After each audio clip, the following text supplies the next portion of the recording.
श्री शिवाय नमस्तुभ्यम। दोस्तों, आप सभी जानते हैं कि गणेश जी का सबसे बड़ा त्यौहार आने वाला है और इस त्यौहार में आपको एक छोटी सी गलती बिल्कुल भी नहीं करनी है। पूज्य गुरुजी ने अपनी शिव महापुराण की कथा में बताया कि अगर आप ये छोटी सी गलती कर देते हैं तो आपके घर से धन धान्य समाप्त हो जाएगा, माता लक्ष्मी आपके घर में कभी भी विराजमान नहीं हो पाएंगी और आपका जीवन दुर्भाग्य तथा दरिद्रता से लगातार भरा रहेगा। आपको कभी भी धन संपदा की प्राप्ति नहीं होगी। अगर आप ये छोटी सी गलती करते हैं तो आप अपने जीवन में कभी भी धन की प्राप्ति नहीं कर पाएंगे। इस वीडियो में हम पूज्य गुरुजी द्वारा बताई गई ऐसी विशेष जानकारी आपके सामने रखेंगे और साथ ही साथ आपको एक विशेष उपाय बताएंगे जिसके करने के उपरांत आपको पूरे साल कभी भी धन की समस्या नहीं होने वाली है। तो चलिए जानते हैं इस विशेष उपाय के बारे में तथा उस महत्वपूर्ण जानकारी के बारे में। ये महत्वपूर्ण जानकारी जानने से पहले आपको उस विशेष उपाय के बारे में बता दें जो पूज्य गुरुजी ने अपनी शिव महापुराण की कथा में बताया है। उन्होंने कहा कि आपको गणेश चतुर्थी के दिन शिवलिंग के सामने एक विशेष उपाय करना है जो आपके जीवन में धन धान्य की वृद्धि करेगा, आपके रुके हुए कार्यों को आगे बढ़ाएगा। आप जिन कार्यों में सफलता नहीं प्राप्त कर पा रहे हैं उनमें आपको सफलता मिलेगी और धन प्राप्ति के नए नए रास्ते आपके जीवन में बनेंगे। देखिए, इस उपाय के लिए आपको सिर्फ एक लोटे जल की जरूरत पड़ेगी। लोटा आप तांबे का ले लीजिएगा और जल आप अपने किचन से ले लीजिएगा।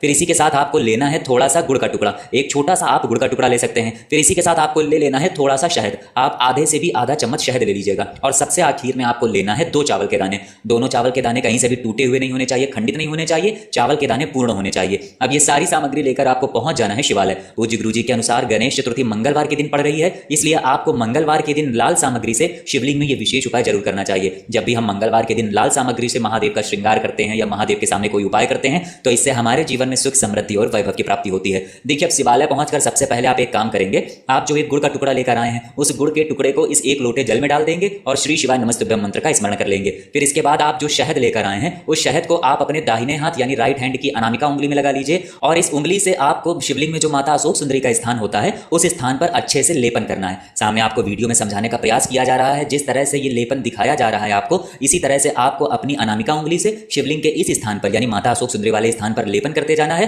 और लगातार श्री शिवाय नमस्तुभ्यम मंत्र का स्मरण करते जाना है। शहद का लेपन करने के बाद आप जो 2 चावल के दाने लेकर आए हैं उन चावल के दानों में से एक चावल का दाना आप इसी स्थान पर रख देंगे यानी माता अशोक सुंदरी वाले स्थान पर रख देंगे और दूसरा चावल का दाना आप शिवलिंग के ऊपर रख देंगे। और आपके जीवन में किसी भी प्रकार की धन की समस्या चल रही है तो उस समस्या को दूर करने के लिए आप महादेव से प्रार्थना कर लेंगे। आपके जीवन में धन प्राप्त नहीं हो पा रहा है, दरिद्रता दुर्भाग्य लगातार बनी हुई है, तो पूज्य गुरुजी ने कहा कि आपको महादेव से प्रार्थना कर लेनी है कि माता लक्ष्मी की कृपा आपके जीवन में बने और आपका सारा दुर्भाग्य सौभाग्य में बदल जाए। इस प्रकार से आपको ये 2 चावल के दाने समर्पित कर देने हैं। फिर सबसे आखिर में आपने ये जो 1 लोटा जल गुड़ डालकर बनाया है इस 1 लोटे जल को धीरे धीरे शिवलिंग के ऊपर समर्पित करते जाइए और लगातार शिव महापुराण के मूल मंत्र श्री शिवाय नमस्तुभ्यम का स्मरण करते जाइए। फिर जलाधारी से जो जल नीचे गिर रहा है उसको किसी भी पात्र में या फिर इसी लोटे में थोड़ा सा ले लीजिए और फिर ये जल लेकर आप अपने घर आ जाइए। पूज्य गुरुजी ने कहा कि इस जल का आप अपने ऊपर छिड़काव करिए या फिर जो व्यक्ति कर्ज से बहुत ज्यादा परेशान है उस व्यक्ति के ऊपर छिड़काव कर लीजिए। आप अपने घर के हर एक कमरे में इस जल का छिड़काव कर लीजिए। बस आपको अपने बाथरूम में छोड़कर और अपने घर के हर एक कमरे में इस जल से छिड़काव करना है और महादेव से प्रार्थना कर लेनी है कि मेरे घर में जो भी नकारात्मक ऊर्जा है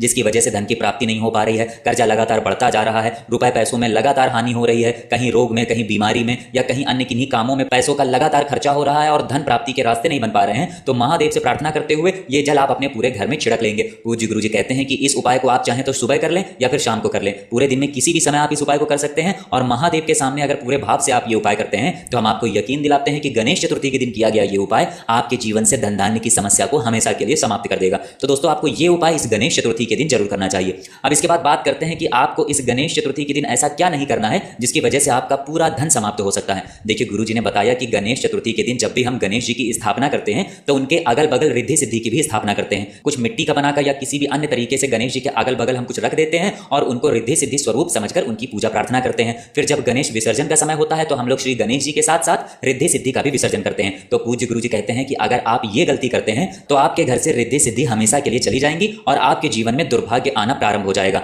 आपको एक काम करना है, जब भी आप गणेश जी की स्थापना करें तो उनके पीछे जो दीवार होती है उसके अगल बगल आप किसी भी तरीके से, आप चाहें तो हल्दी से, आप चाहें तो कुमकुम से या अन्य किसी भी प्रकार से आप उस दीवार पर 2 बिंदी रख दीजिए। सामने आपको समझाने का प्रयास किया जा रहा है। गणेश जी के पीछे जो दीवार होती है वहां पर आपको 2 बिंदी रख देनी है और इनको रिद्धि सिद्धि का स्वरूप मानकर आपको पूजा करनी है। फिर इसके बाद जब हम लोग गणेश विसर्जन करते हैं तो सिर्फ गणेश जी का ही विसर्जन किया जाता है। ऐसा करने से हमारे जीवन में सुख समृद्धि बढ़ती है, धन धान्य की वृद्धि होती है और हमारे जीवन में हमेशा रिद्धि सिद्धि बनी रहती है। पूज्य गुरुजी ने कहा कि आप चाहें तो गणेश जी के अगल बगल स्वास्तिक भी बना सकते हैं, उनको रिद्धि सिद्धि का स्वरूप मानकर उनकी भी आप पूजा प्रार्थना कर सकते हैं। तो आपको ये गलती इस गणेश चतुर्थी के दिन बिल्कुल भी नहीं करनी है। अब इसके बाद बात करते हैं पूज्य गुरुजी द्वारा बताई गई कुछ विशेष बातों के बारे में जो उन्होंने अपनी शिव महापुराण की कथा में बताया। पूज्य गुरुजी ने कहा कि आपको सिर्फ 1 लोटा जल ही नहीं चढ़ाना है। आप शिवलिंग में जब भी 1 लोटा जल चढ़ाएं तो आप महादेव के प्रति अपना पूरा विश्वास रखें। आपको अपना विश्वास प्रबल रखना है। हमें अपना पूरा दृढ़ विश्वास रखना है कि महादेव हमारे हमारे जीवन की सारी समस्याओं को समाप्त कर देंगे और हमें अपने पूरे निर्मल मन से ही महादेव की भक्ति करनी है। अगर हम अपने आप पर यह दृढ़ विश्वास रखकर महादेव की प्रार्थना पूजा नहीं करते हैं तो गुरुजी ने कहा कि आपके उस एक लोटा जल चढ़ाने का आपको कोई भी फल प्राप्त नहीं होगा। आपको महादेव के ऊपर पूरा दृढ़ विश्वास रखकर ही एक लोटे जल का समर्पण करना है। तो दोस्तों, आपको पूज्य गुरुजी द्वारा बताई गई इन विशेष बातों का ध्यान रखना है और इस विशेष उपाय को आप जरूर करेंगे। साथ ही साथ इस गणेश चतुर्थी के दिन आपको क्या करना है और क्या नहीं करना है उस बात का भी आप विशेष ध्यान रखेंगे। अगर आपको जानकारी अच्छी लगी हो तो वीडियो लाइक करिएगा। मिलते हैं फिर एक नए वीडियो के साथ। श्री शिवाय नमस्तुभ्यम।